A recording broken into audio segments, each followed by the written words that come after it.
Okay, just imagine this for a second. You have a whole team of AI assistants working for you 24/7. They're fixing your bugs, they're handling security, they're writing your code. Well, that's not a fantasy. That's the actual promise of a tool that is seriously shaking up the world of software development.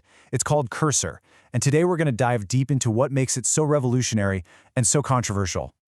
And look, this isn't science fiction. This is the vision, straight from Cursor's own team. It's basically the dream of every single developer, right? Offload all that tedious grunt work to these super intelligent agents so you can finally focus on the big picture stuff, the creative problems. But what happens when that dream actually becomes reality? I mean, it's a huge question, and honestly, it's right at the heart of what we're exploring today.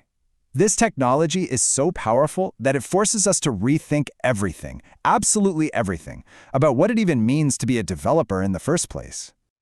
All right, so let's get into it. What is Cursor, exactly? Well, at its core, it's a code editor. But, and this is the key, it's one that's built on a foundation that literally millions of developers already know and love. That's right, Cursor is a fork of VS Code. Now, this is a brilliant move because it makes trying it out so incredibly easy. The cost of switching is basically zero. All your extensions, your shortcuts, your settings, your entire muscle memory, it just carries right over. No learning curve, you just jump in. But that familiar interface, that's really just the starting point. The real magic, the reason we're even talking about this today, is what's under the hood, the AI agents. This is where Cursor stops being just an editor and starts changing the entire game. And let's be super clear here. An AI agent is so much more than fancy autocomplete. We're talking about a system that can actually understand a goal, create a plan to achieve it, and then execute that plan. It can reason, it can learn from mistakes, and it operates with this level of autonomy that honestly feels more like you're collaborating with a junior teammate than using a tool. And interacting with these agents, it's deceptively simple. The whole workflow is built around one keyboard shortcut, Command K. You just highlight a chunk of code, hit the shortcut, and tell the AI what you want in plain English. Hey, refactor this messy function. Add some unit tests for this. Find and fix this bug. You just type it, and the agent gets to work, rewriting the code right there, right in your editor. It's wild.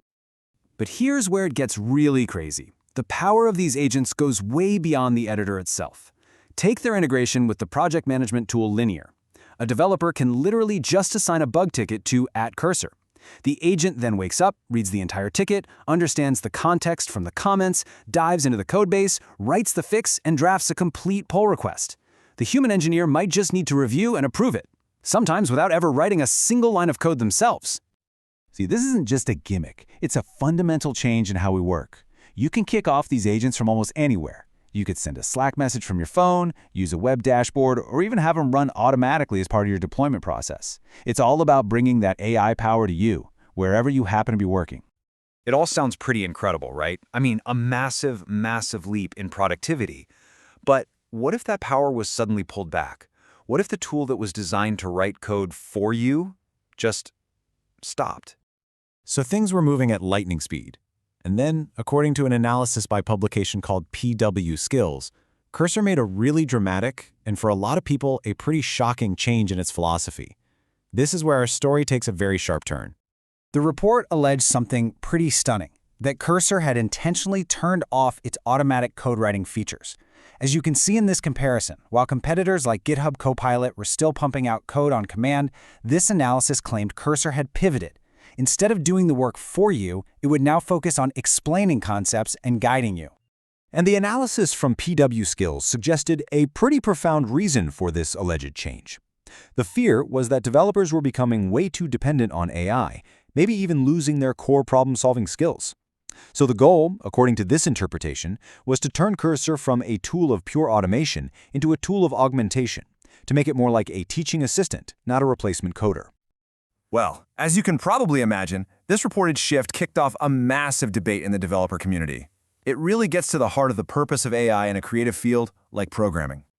A lot of developers were not happy. They were frustrated.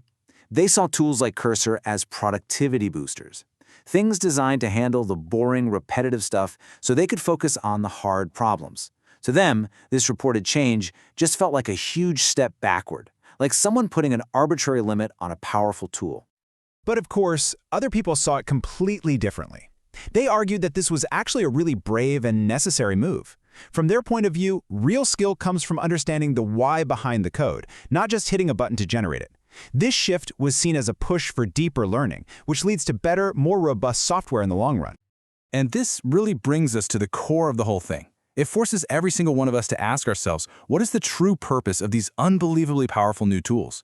Are they here to do our jobs for us? Or are they here to help us do our jobs better, smarter, and with a much deeper understanding? You know, at the end of the day, this whole controversy isn't just about one app. It's really a preview of the choices that every single developer is going to have to make about their own personal relationship with AI. So what does that future actually look like? Well, a lot of academic research frames it not as human versus machine, but as a symbiotic partnership. In this model, the engineer and the AI work together, each one making the other stronger, creating something way better than either one could build alone. And that brings us to the real takeaway. This whole story isn't just about which code editor you should use. It's about defining your own philosophy. Are you going to lean on AI for pure automation and speed, or are you going to use it as a kind of Socratic guide to deepen your own expertise? That answer is going to shape your career. So will you be the architect who directs a team of AI agents, or will you be the craftsman who uses AI to perfect their art? There is no single right answer here, but making that choice, that is now a fundamental part of being a coder. And it's a question that you're going to have to answer for yourself.